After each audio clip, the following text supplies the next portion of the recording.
Assalamualaikum warahmatullahi wabarakatuh.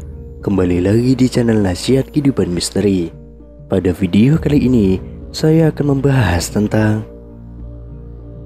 kesaktian Presiden Soekarno. Insinyur Soekarno, sang proklamator dan sekaligus presiden pertama di Indonesia ini, adalah sosok pemimpin yang besar. Putra sang fajar ini sangat karismatik, berwibawa, tegas, nasionalis, hingga revolusioner.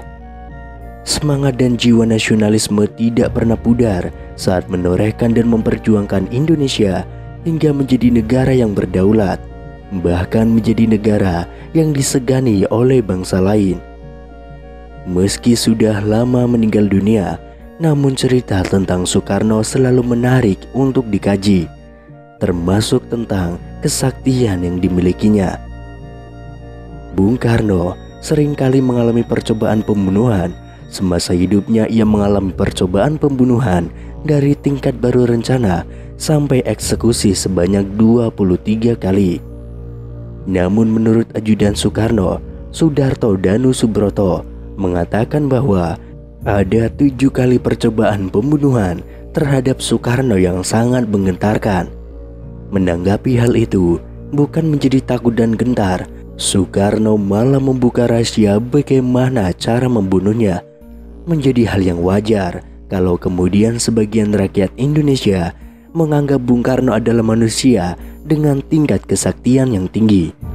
Lalu apa sebenarnya rahasia kesaktian Bung Karno tersebut?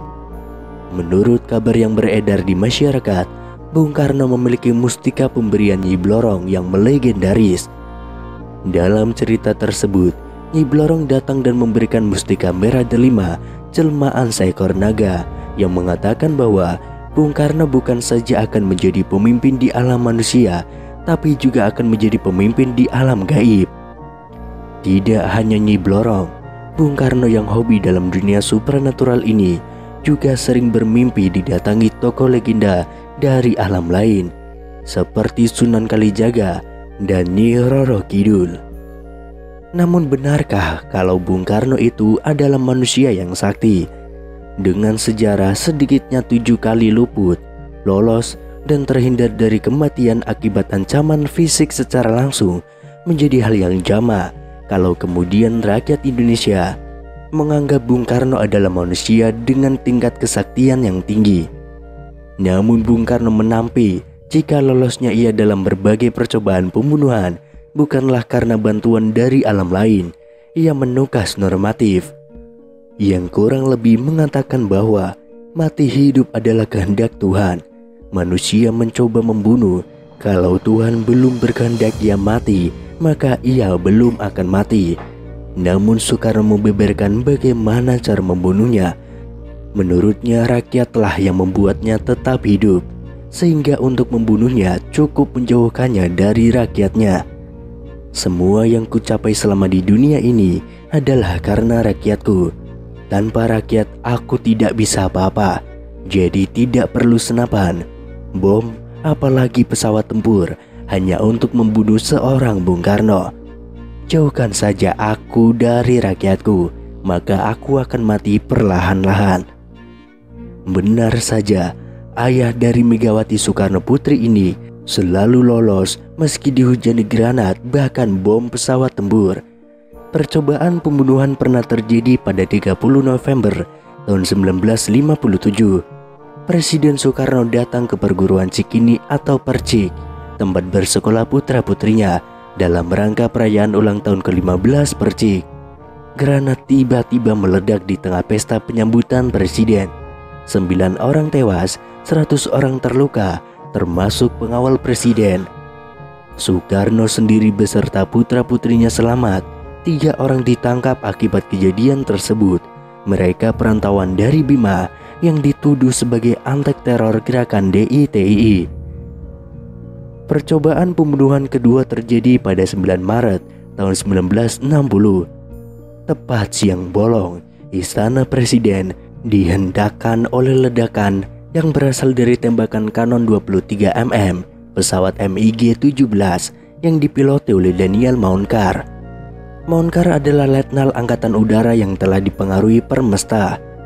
Kanon yang dijatuhkan Maunkar menghantam pilar dan salah satunya jatuh tidak jauh dari meja kerja Soekarno. Untunglah Soekarno tidak ada di situ. Soekarno tengah memimpin rapat di gedung sebelah istana presiden.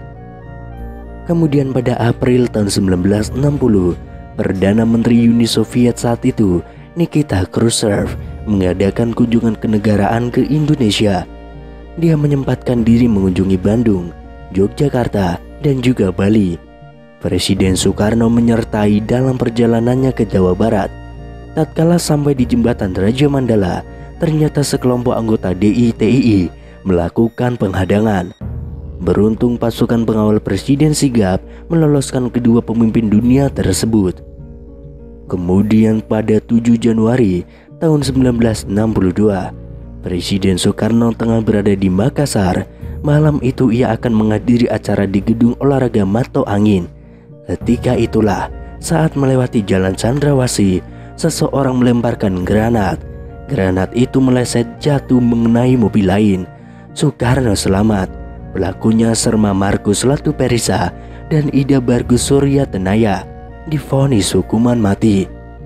Selain itu, percobaan pembunuhan terjadi pada 14 Mei tahun 1962. Bahrum sangat senang ketika berhasil mendapatkan posisi duduk pada saf depan dalam barisan sholat jamaah sholat Idul Adha di Masjid Baitur Rahim. Begitu melihat Soekarno, dia mencabut pistol yang bersembunyi di balik jasnya. Moncong pistol lalu diarahkan ke tubuh Soekarno. Namun apalah daya, jarinya keluh.